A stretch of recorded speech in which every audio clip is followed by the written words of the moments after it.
السلام علیکم ناظرین، آپ دیکھ رہے ہیں انور پلس ٹی وی اور آج ہم آپ کے لیے لے کر آئے ہیں ایسی خبر جو صرف خبر نہیں بلکہ ایک مکمل عالمی تجزیہ ہے۔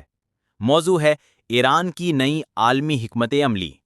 کیا ایران ایک بار پھر مشرق وسطیٰ کا مرکزی کھلاڑی بن رہا ہے؟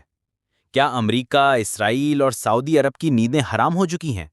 اور سب سے بڑھ کر ایران کی موجودہ پالیسی کا فائدہ پاکستان کو ہوگا یا نقصان؟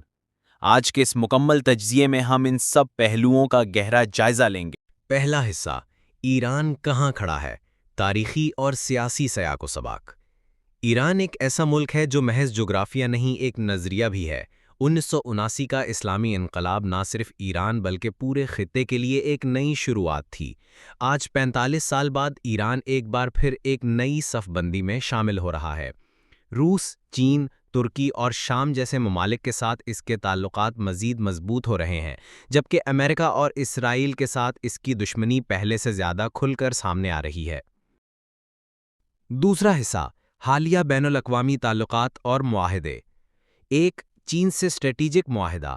ایران اور چین کے درمیان 25 سالہ اقتصادی اور اسٹریٹجک معاہدہ ہوا ہے، جس کے تحت چین ایران میں $400 ارب کی سرمایہ کاری کرے گا۔ یہ معاہدہ صرف اقتصاد نہیں، عالمی سیاست کا رخ موڑنے کی کوشش ہے۔ دو، روس سے دفاعی تعاون۔ روس یوکرین جنگ کے بعد ایران سے ڈرونز اور فوجی ساز و سامان خرید رہا ہے، جبکہ ایران کو روس سے جدید میزائل ٹیکنالوجی تک رسائی مل رہی ہے۔ تین، سعودی عرب سے تعلقات کی بحالی۔ چین کی ثالثی میں ایران اور سعودی عرب کے درمیان سفارتی تعلقات بحال ہوئے۔ یہ ایک بڑا سفارتی بریک تھرو تھا جس سے امریکہ شدید پریشان ہوا۔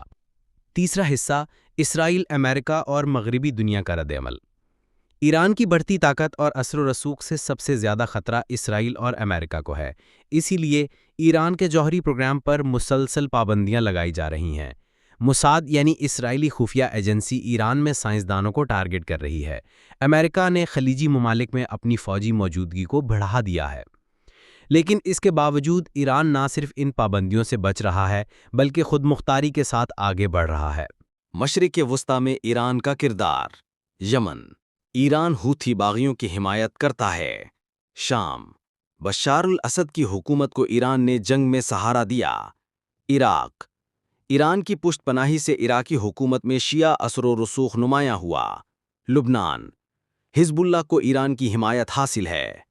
یہ سب کچھ صرف ایک حکمت عملی کے تحت ہو رہا ہے، مشرق وسطیٰ میں ایرانی اثر و رسوخ کا دائرہ وسیع کرنا۔ پرپل پانچواں حصہ، ایران اور پاکستان کے تعلقات۔ ایران اور پاکستان کے تعلقات ہمیشہ پیچیدہ رہے ہیں، لیکن حالیہ دنوں میں کچھ بڑی تبدیلیاں دیکھنے کو ملی ہیں۔ سرحدی سیکیورٹی پر معاہدے، گیس پائپ لائن منصوبے کی دوبارہ بات چیت، ایران کا گوادر کے متبادل بندرگاہ چاہ بہار کو فروغ دینا۔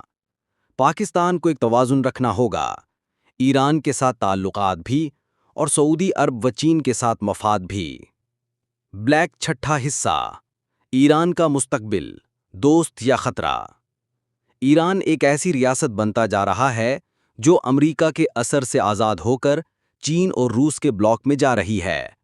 اگر ایران کو عالمی سطح پر چین اور روس کی مکمل حمایت مل جاتی ہے تو یہ صرف ایک علاقائی طاقت نہیں بلکہ ایک عالمی پالیسی ساز ریاست بن سکتا ہے۔ براؤن ساتواں حصہ، تجزیہ۔ پاکستان کے لیے کیا پیغام ہے؟ پاکستان کو ایران کی پالیسی سے سیکھنے کی ضرورت ہے۔